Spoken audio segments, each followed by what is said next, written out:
Boa noite. A probabilidade é grande da proliferação do mosquito Aedes aegypti nesta época do ano por conta do calor forte e também das fortes chuvas. E para esclarecer melhor sobre essas doenças, nós recebemos aqui nos estúdios da TV Cultura a doutora Carmelinda Lobato, médica infectologista. Boa noite, doutora. Boa noite a todos. Doutora, como é que ocorre essa transmissão, dessas doenças Zika vírus, e chikungunya? Bom, a transmissão ela é feita através do mosquito, que é o Aedes aegypti, né? E o que acontece? O mosquito infectado pica aquele indivíduo e transmite o Zika vírus, chikungunya e a dengue também, né? Que são os 3 vírus que têm uma circulação sustentada e, como você falou, principalmente agora nessa época do verão. Certo. E os sintomas para cada uma delas diferem? Como é que ocorre? Os sintomas, eles são bastante semelhantes. Ambas, tanto o Zika como chikungunya, como a dengue, podem provocar febre. Essa febre é uma febre que pode se sustentar mais ou menos por uns 7 a 10 dias. No caso do Zika vírus, a febre ela é mais baixa, né? A dengue dessas 3 é que realmente tem uma febre assim que é mais importante. E o que chama atenção no caso do Zika vírus também é que você pode ter aquelas manchas pelo corpo, que a gente chama de exantema, que dá muita coceira, né? Quem já teve sabe. E no caso do chikungunya, o que chama atenção? As dores articulares. As articulações das mãos, dos punhos, dos pés, elas ficam muito inchadas e muito dolorosas. E por isso o indivíduo fica muito incomodado. E no caso da dengue, o que vai chamar mais atenção, além da febre, que é mais prolongada, né, que é mais importante, é a dor no corpo, a dor de cabeça, a dor muscular.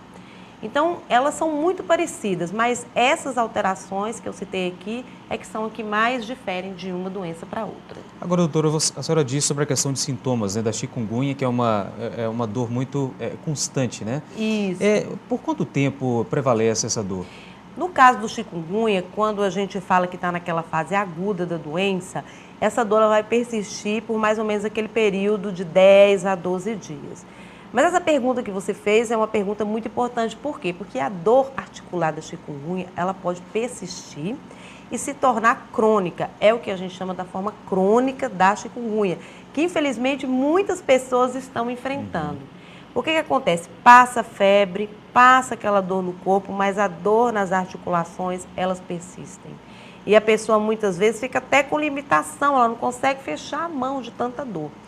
A maioria das pessoas, elas vão persistir com esses sintomas durante mais ou menos 2 anos.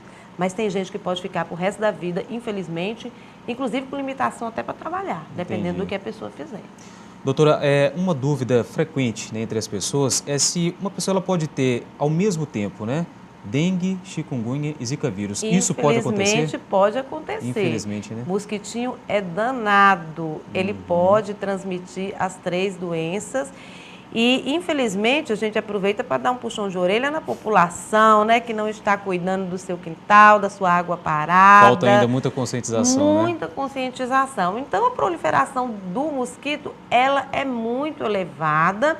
E aí, o que acontece? Pode ser picado por vários mosquitos, cada um trazer uma dessas patologias para você e se confundem, muitas vezes você não vai saber o que você tem, se foi dengue, se foi zika, se foi chikungunya. Isso pode acontecer.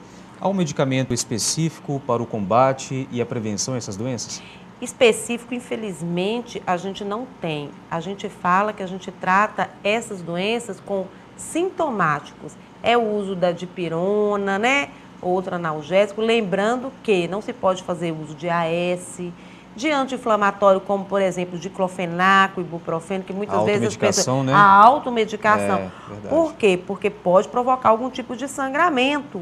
E essas são doenças que podem provocar sangramento, e aí a gente está dando uma ênfase maior no caso da dengue, que dessas 3 doenças é a mais perigosa, é a que inclusive pode levar o paciente ao óbito de uma forma mais rápida.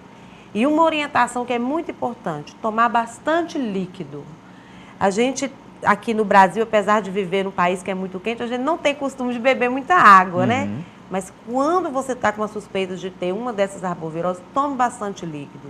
Um adulto, por exemplo, tem que tomar uma média de 6 litros de líquido por dia, para poder estar hidratando sempre e evitando as complicações. Doutora, falou-se em vacinas, né, para combater e também para prevenir essas doenças. Exatamente. Como é que estão essas discussões? Com relação à dengue, né, que é o que ficou assim mais conhecido, mais difundido, já existe uma vacina que está disponibilizada no mercado.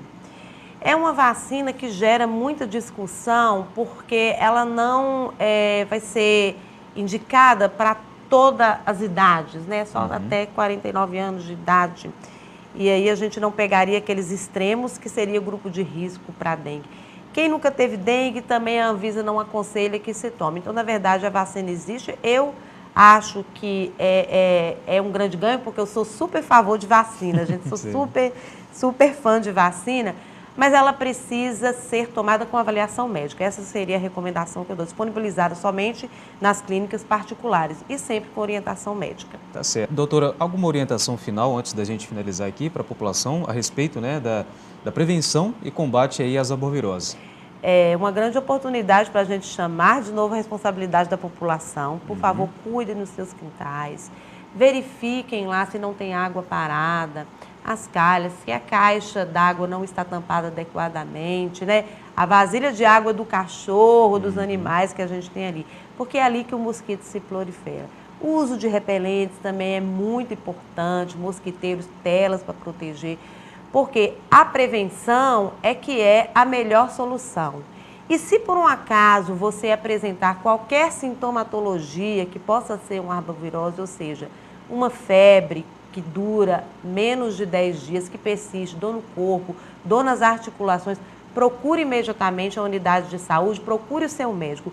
Evite a automedicação, né, que a gente comentou aqui, porque a automedicação pode te trazer problema. E ingerir bastante líquidos, como a gente falou. Tá certo. Dado o recado, mais uma vez agradeço pela participação conosco. Eu que agradeço a oportunidade, uma boa noite a todos.